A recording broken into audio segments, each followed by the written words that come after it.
Assalamualaikum warahmatullahi wabarakatuh. Pada kesempatan kali ini, saya akan membahas tentang tips dan trik bagaimana mengerjakan soal TOEFL atau TOEFL yang reading, khusus yang reading, yang bacaan. Oke, mari kita simak apa saja sih tips dan trik untuk mengerjakan soal TOEFL yang reading atau soal TOEFL, Test of English Proficiency.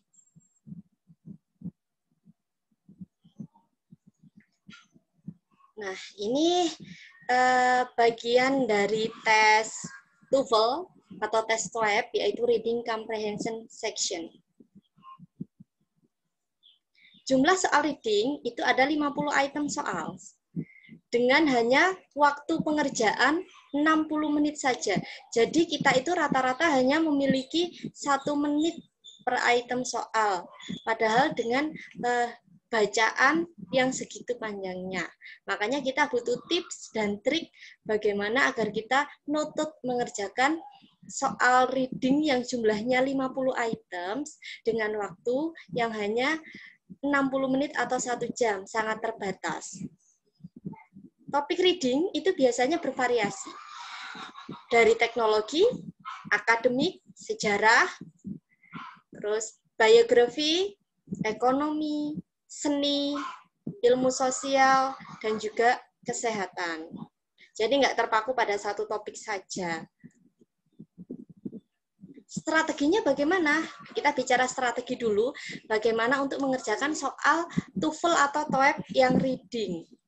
Pertama, pahami petunjuk pengerjaan TOEFL, termasuk memahami pertanyaannya. Jadi jangan sampai kita itu jawab, tapi nggak tahu maksud dari pertanyaannya, atau nggak tahu apa yang ditanyakan. Yang kedua, jangan membaca teks dari awal hingga akhir, wasting time. Jadi menghabiskan waktu kalau kita harus membaca bacaan dari awal sampai akhir. Padahal bacaannya panjang, kadang sampai 2-3 lembar untuk bacaannya. Yang ketiga, baca pertanyaannya dulu dan pahami maksudnya. Baru kita cari jawabannya di dalam teks. Jadi kita jangan baca bacaannya dulu, dibaca pertanyaannya dulu, dipahami maksud pertanyaannya, baru kita cari jawabannya di dalam teks. Setelah itu, yang nomor 4, jangan khawatir jika terdapat bacaan yang belum pernah Anda temui. Semua jawaban ada pada bacaan. Jadi, jangan memusingkan latar belakang pendidikan Anda jika tidak sesuai dengan topik bacaan. Bekal utamanya yaitu vocabulary alias kosakata. Jadi bacaannya tadi kan bervariasi, nggak hanya tentang kesehatan, nggak hanya tentang pendidikan, tapi dicampur-campur. Jadi tidak perlu khawatir dengan latar belakang pendidikan kita, karena semua jawaban yang ada pada reading, semua jawabannya sudah ada pada reading text-nya. Strategi yang nomor 5, jangan terpaku pada kata atau frase yang kalian tidak tahu maksudnya. Coba untuk menerka maksudnya, karena waktu Anda sangat pendek. Bagaimana cara menerka maksudnya? Bisa melihat konteks utuh kalimatnya. Setelah itu yang nomor 6, coba terka mana jawaban yang paling tepat. Bila tidak bisa menemukan jawabannya, Anda tetap harus memilih satu jawaban. Ingat, jawaban yang salah nggak akan mengurangi skor. Ini bukan tes senam PTN yang ketika salah skornya -1. Nah, jadi ketika salah ini tidak mengurangi skor alias skornya 0. Jadi ketika kita sudah tidak menemukan ide atau sudah blank, nah itu silakan menjawab salah satu. Tetapi jangan lantas menjawab semua pertanyaannya asal-asalan. Ini untuk yang kepepet dan mentok tidak tahu jawabannya. Setelah itu yang ketujuh, bacalah bacaan seperlunya, tapi dengan cermat. Jangan terlalu lama, karena Anda hanya punya waktu 60 menit untuk 50 item soal. Makanya tadi disuruh untuk membaca pertanyaannya dulu. Nomor 8, jawablah pertanyaan, namun jangan terpaku pada satu pertanyaan. jawablah pertanyaan yang menurut Anda lebih mudah agar tidak terpaku pada satu soal, dan itu wasting time. Jadi ketika nomor 1 dianggap susah, kita move on dulu ke nomor 2, karena kan kalau soal reading kita bisa next, bisa previous gitu, jadi bisa di bolak-balik, bisa ke depan, bisa ke belakang, jadi nggak harus urut mengerjakannya. Setelah itu, yang nomor 9, pahami pertanyaan apakah termasuk kategori pertanyaan ide pokok, informasi tersurat, informasi tersirat, atau kosakata. Karena setiap jenis pertanyaan pada reading TOEFL atau TOEIC itu ada trik tersendiri bagaimana cara menjawabnya. Jadi harus bisa mengidentifikasi itu jenis pertanyaan apa. Selanjutnya, kita akan bahas, tadi itu kan strategi secara umum untuk pengerjaannya. Sekarang kita ke tipe pertanyaan yang paling sering muncul. Yang pertama, main idea. Oke, ide utama atau ide pokok. Caranya ini baca kalimat awal atau akhir pada setiap paragraf. Kenapa kalimat awal? Karena kalimat awal itu menunjukkan kira-kira paragraf tersebut itu membahas tentang apa. Terus, kenapa kok paragraf akhir yang perlu dilihat juga? Karena paragraf akhir itu biasanya menunjukkan kesimpulan dari isi paragraf tersebut. Jadi lebih memudahkan kita untuk memahami isi bacaan tersebut di setiap paragraf. Jadi dilihat di awal paragraf sama di akhir paragrafnya. Tapi pemahaman bacaan yang sangat diperlukan dalam hal ini. Modal utamanya tentu saja kosakata yang perlu ditambah dan dilatih, bukan faktor laki atau keberuntungan. Selanjutnya, pola umum bacaan TOEFL itu bentuknya deduktif. Jadi gagasan utama akan dijelaskan dalam awal kalimat. Kalimat berikutnya penjelasan yang menjabarkan kalimat utama. Ini pola umum ya, kebanyakan. Tapi ada juga yang bukan deduktif.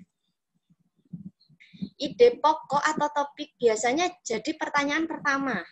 Jadi dalam soal ketika setelah ada bacaan itu biasanya yang ditanyakan pertama adalah main idea, topik, title, judul. Nah, itu kan kita butuh ketelitian tuh untuk bacanya. Jadi disarankan kita bisa melewatinya dulu. Kita bisa lanjut ke soal nomor 2, nomor 3, atau nomor selanjutnya. Tujuannya untuk apa? Nah, untuk membantu kita lebih memahami isi dari bacaan tersebut. Seperti itu.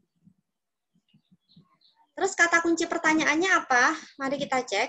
Yang pertama, what is the main idea of the passage? What is the main part of the passage? What is the topic of the passage? What is the author's main point in the passage? What is the text talking about? The passage mainly about. What is the page title of the passage? Jadi, itu yang saya kasih tanda merah, itu adalah kata kuncinya. What is the main idea, the main part, topic. Nah, itu jika ada pertanyaan yang memunculkan kata-kata yang saya tandai merah itu, berarti pertanyaan itu menanyakan tentang main idea atau topik. Atau yang nomor 7 itu title, itu judulnya yang paling tepat untuk teks tersebut. Gitu. Nah, ini contohnya yang main idea. The international education sector in Malaysia has rapidly developed over the last 10 years. Malaysia will evolve into high-quality centers in this area. Nowadays, Malaysia has become the host of 50,000 students who come from 100 countries. Malaysia also offers a high-quality international education program with reasonable cost. Many students want to study here because Malaysia is considered a suitable place for living in Asia. They can also economic culture and development that are not usual. What is the topic of the passage? Jadi topik di situ yang ditanyakan. Kira-kira dia membahas tentang apa? Dia membahas tentang A, B, C, D. Yang A, Malaysia a center of unique cultures. B, Malaysia a high quality educational centers. C, Malaysia the host for many students. D, Malaysia an economic development center. Okay, what is the best answer? Let's check it. Oke, jadi jawabannya yang benar adalah B. Malaysia a high quality educational center. Di situ membahas tentang Malaysia sebagai sektor pusat atau sektor pendidikan yang berkualitas tinggi. Tipe pertanyaan kedua yang paling sering muncul adalah stated atau answered details. Pertanyaan tersurat. Pertanyaan tersurat itu menanyakan informasi tertentu secara khusus yang ada pada bacaan, tidak secara keseluruhan.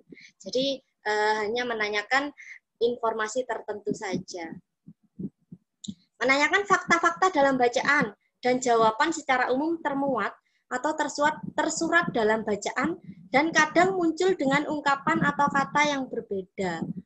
Oke, jadi kadang muncul dengan kata yang berbeda tapi maksudnya sama. Jadi harus diperhatikan bagian paragraf mana yang memuat frase tersebut atau hal yang ditanyakan. Kata kunci pertanyaannya, according to the passage, it is most likely that which of the following is true? The author mentions that it is stated in the passage, where in the passage indicates that. Nah, biasanya pertanyaannya ini mencakup 5W 1H, ada yang ditanyakan. What, who, when, where, why, how. Nah, itu kalau ada kata kunci yang saya merah-merah itu biasanya menanyakan tentang pertanyaan yang modelnya tersurat, stated detail questions. Setelah itu, jawaban dari tipe pertanyaan ini umumnya dapat langsung ditemukan dalam teks bacaan. Jawaban atas pertanyaan akan diberikan secara berurutan di dalam teks bacaan. Jadi seperti ini, model pertanyaan dalam reading itu runtut. Jadi misalnya ketika pertanyaan pertama itu menanyakan topik atau main idea, nah pertanyaan kedua itu nanti jawabannya jika ada di paragraf pertama, berarti nanti soal nomor 3 itu ada di bawahnya itu. Jadi beruntut. Pertanyaannya itu tidak acak. Misalnya pertanyaan pertama menanyakan yang di paragraf akhir. Nah, bukan seperti itu. Jadi urut. Mulai dari paragraf ke atas, terus ke bawah untuk memudahkan kita dalam mengidentifikasi pertanyaan. Jadi ketika pertanyaan nomor 2 ada di paragraf 2 misalnya, berarti pertanyaan nomor 3 itu ya ada di bawahnya. Bisa jadi di paragraf 2 juga atau di paragraf 3 di bawahnya, seperti itu. Runtut ya jadinya. Dalam pertanyaan tipe ini, kita dituntut untuk memilih jawaban yang merupakan parafrase atau pengungkapan ulang dengan menggunakan kata-kata yang berbeda, tapi maksudnya sama. Triknya, cara menjawab soal model begini adalah dengan melihat pilihan jawaban atau multiple choice-nya dulu. Silakan dilihat ABC-nya dulu untuk mempermudah kita dalam mengidentifikasi jawaban. Untuk mendapat informasi detail secara cepat, Anda bisa melakukan scanning, melihat kata-kata tertentu dengan cepat, seperti saat mencari nomor telepon di buku telepon. Jadi, Anda tidak perlu membaca keseluruhan dari A sampai Z. Oke, tipe soalnya, ini contohnya, silahkan dibaca dulu. Setelah itu, nanti kita tentukan jawabannya yang paling betul yang mana. Apakah sudah ketemu jawabannya yang mana?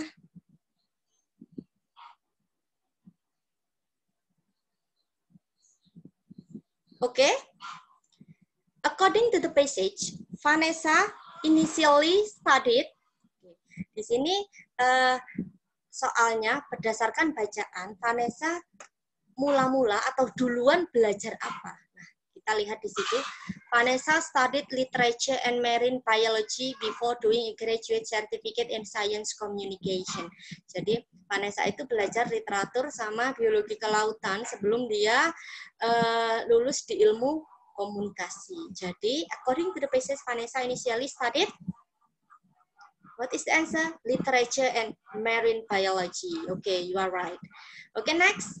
Tipe pertanyaan ketiga yang paling sering muncul yaitu unstated detail questions, pertanyaan tersirat. Jenis pertanyaan yang jawabannya tidak disebutkan secara jelas dalam bacaan, namanya tersirat.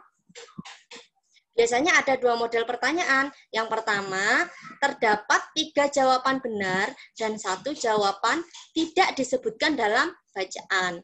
Yang model kedua, terdapat 3 jawaban benar dan 1 jawaban salah itu tidak sesuai dengan bacaan. Jadi keempat-empatnya ada dalam bacaan, cuman yang 1 itu tidak sesuai dengan bacaannya. Seperti itu. Kata kunci pertanyaannya apa? Which of the following statement is not stated? Which of the following statement is not mentioned?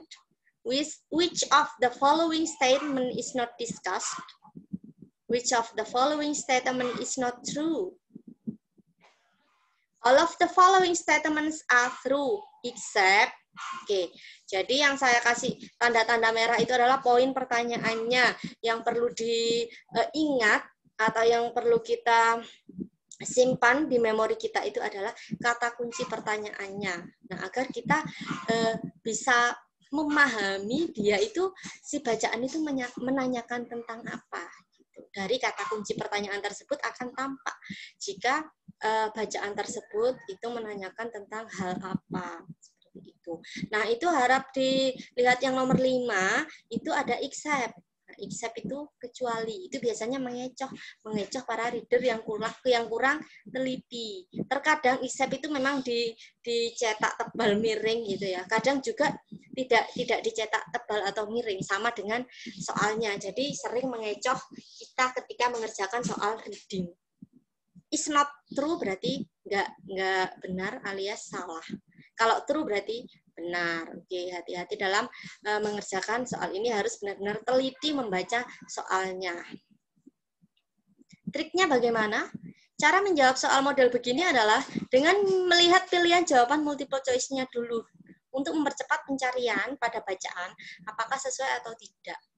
Jadi jangan dibaca mulai awal sampai akhir, itu akan wasting time. Baca secara sekilas yang memuat kata atau parafrase pada pilihan jawaban. Jadi dibaca multiple choice-nya, terus dicari dalam bacaan yang kira-kira yang memuat parafrase atau frase dari pilihan jawaban itu di mana gitu. Sesuai enggak? Gitu. Kalau tidak sesuai, segera kita eliminasi. Terus ke multiple choice yang A misalnya tereliminasi, langsung ke B, ke C, ke D, nah seperti itu. Jadi untuk mempercepat dalam pengerjaan soal reading, enggak dibaca dari awal sampai akhir. Ini contohnya blood pressure. Nah, blood pressure measurement has 2 components, systolic and diastolic. Nah, pertanyaannya itu bisa dibaca dulu soalnya, itu tentang tekanan darah.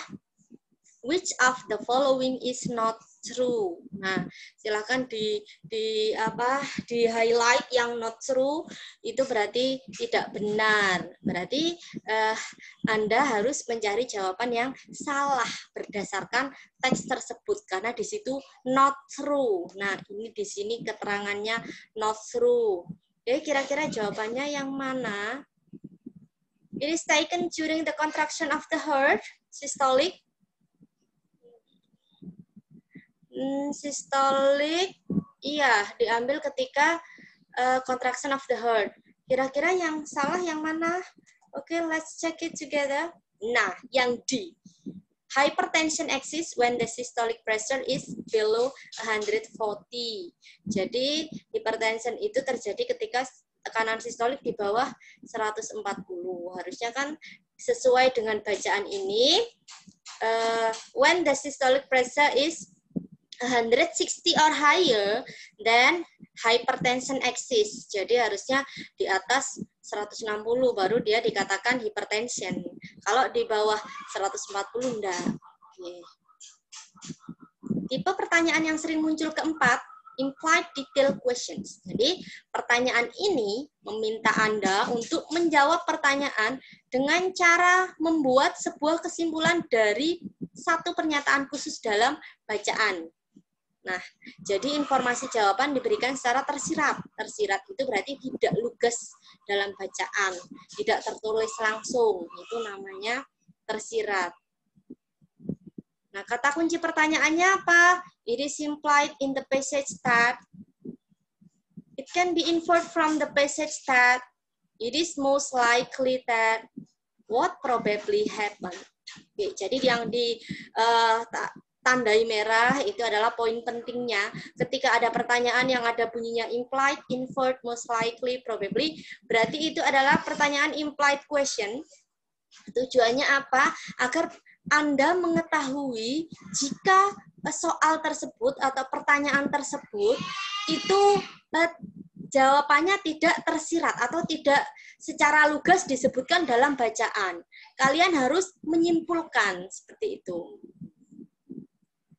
Penting untuk diingat, untuk menghadapi pertanyaan ini, kalian nggak perlu mengarang jawaban, karena pada dasarnya beberapa informasi untuk menjawab pertanyaan ini tersirat dalam bacaan. Anda tinggal membuat kesimpulan dari informasi tersebut, jadi menyimpulkan.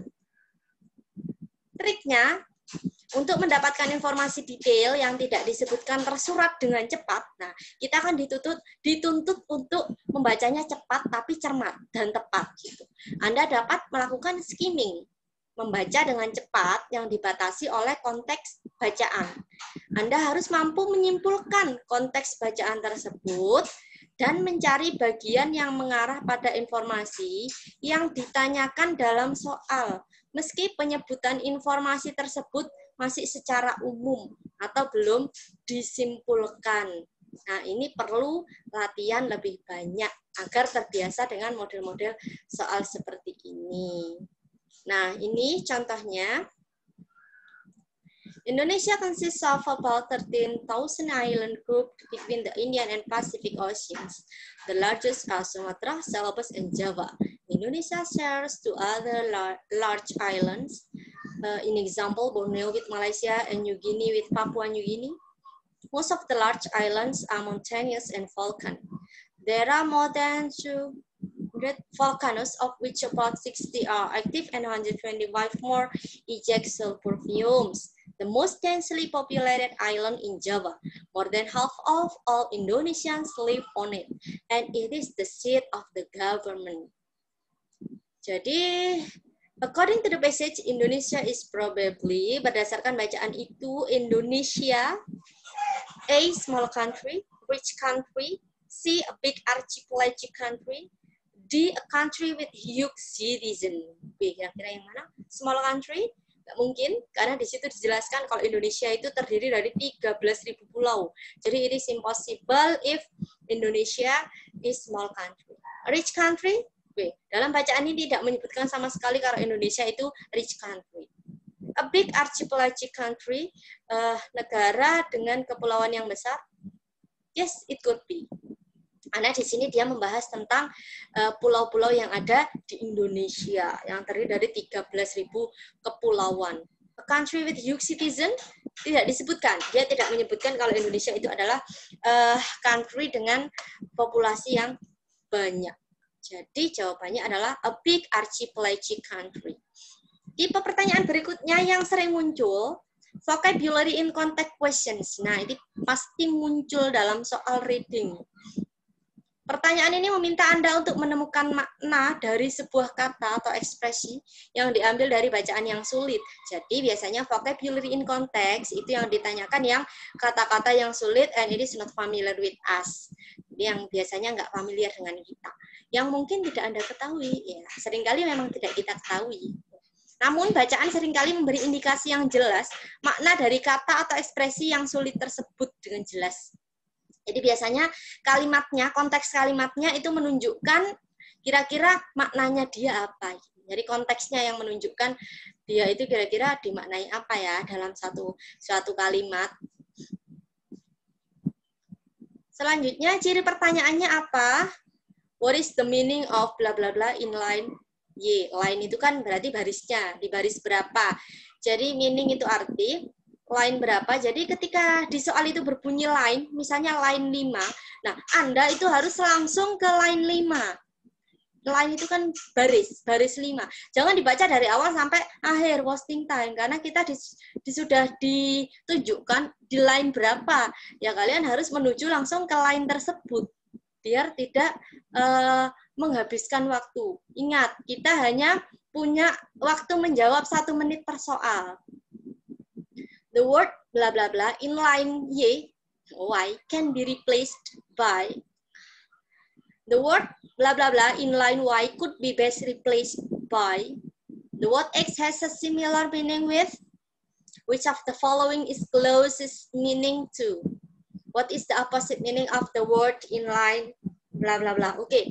Jadi meaning can be best replaced itu bisa digantikan alias sinonimnya could be best replaced. Similar meaning juga sama sinonim. Closest meaning juga sama sinonim. Yang beda nomor 6 itu what is the opposite. Opposite itu lawan kata.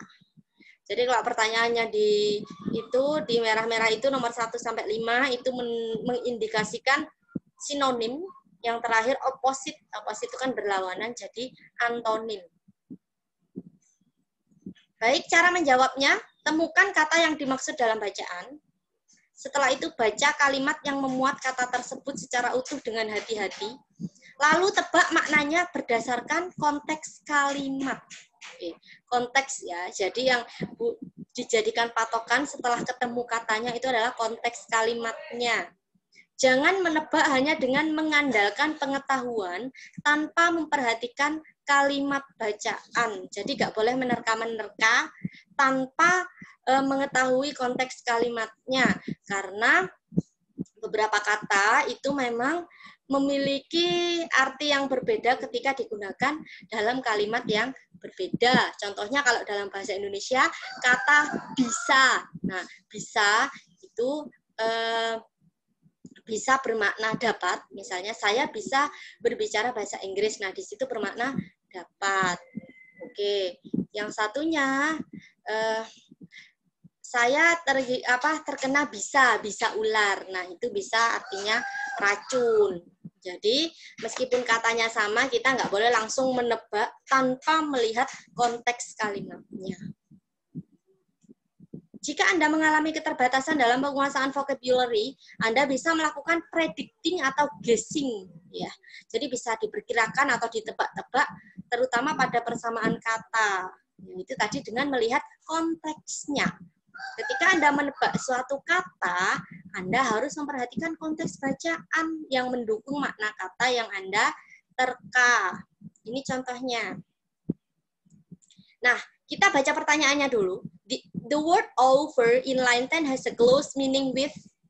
Jadi kita langsung ke line 10. 1, 2, 3, 4, 5, 6, 7, 8, 9, 10. Jadi sebenarnya nggak perlu baca dari awal sampai akhir.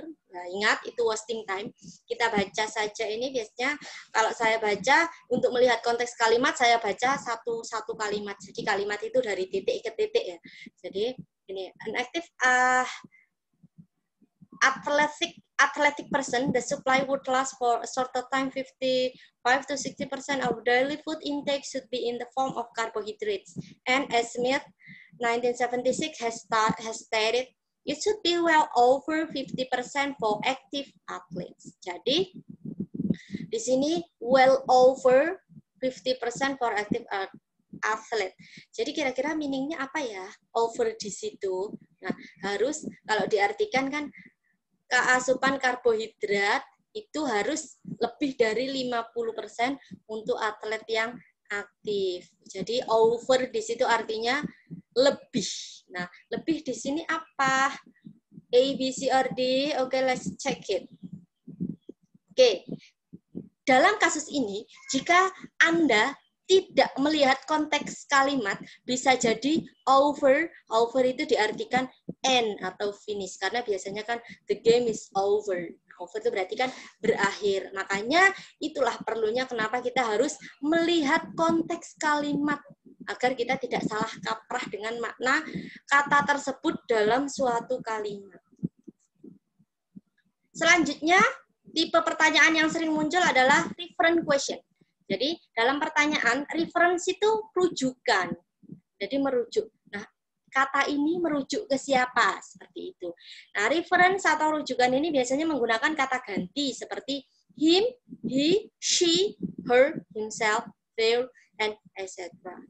Jadi kata kunci pertanyaannya apa? Let's check it. The word bla bla bla in line Y refers to. Jadi pertanyaan reference itu gampang banget titenannya, gampang banget cara jawabnya. Itu ditandai dengan kata reverse. Kalau ada pertanyaan itu ada kata reverse to, nah itu pasti reference question. Oke. Jawaban tertulis dalam bacaan biasanya berdekatan dengan kata kunci yang muncul dalam pertanyaan pada kalimat sebelumnya. Jadi kalau rujukan itu berarti kalian harus melihat kalimat sebelumnya. Oke. Nah, kalau dalam bahasa spoken kita, bahasa guyonannya kita, ini biasanya digunakan untuk ngerasain orang. Dia. Nah, seperti itu. Untuk mengetahui dia itu siapa, nah kita harus melihat kalimat sebelumnya. Oke. Ini triknya adalah amati bacaan yang memuat kata kunci pertanyaan tersebut. Tadi di line berapa, langsung aja ke line tersebut. Jangan kemana-mana. Oke. Setelah itu, perhatikan kalimat sebelum kalimat yang memuat kata kunci. Oke. Silahkan kata kunci itu di line berapa, setelah itu baca kalimat sebelumnya.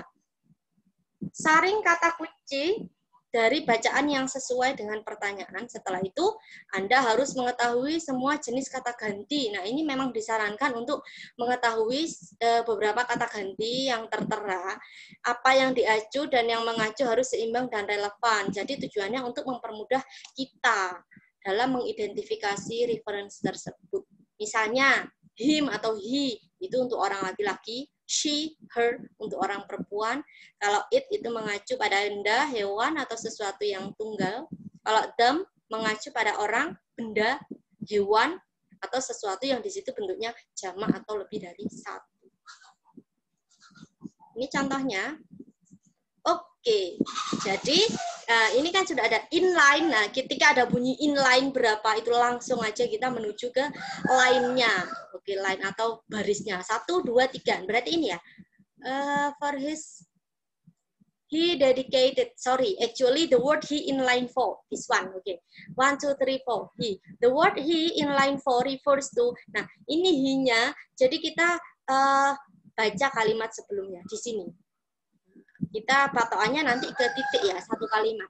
John Quincy Adams, who served as the President of the United States from 1825 to 1829, is today recognized for his master for statesmanship. Oke, jadi he di sini adalah John Quincy Adams. Coba kita lihat di sini, adakah John Quincy Adams? Nah, karena di sini nggak ada, kita baca selanjutnya. Siapa sih John Quincy Adams itu?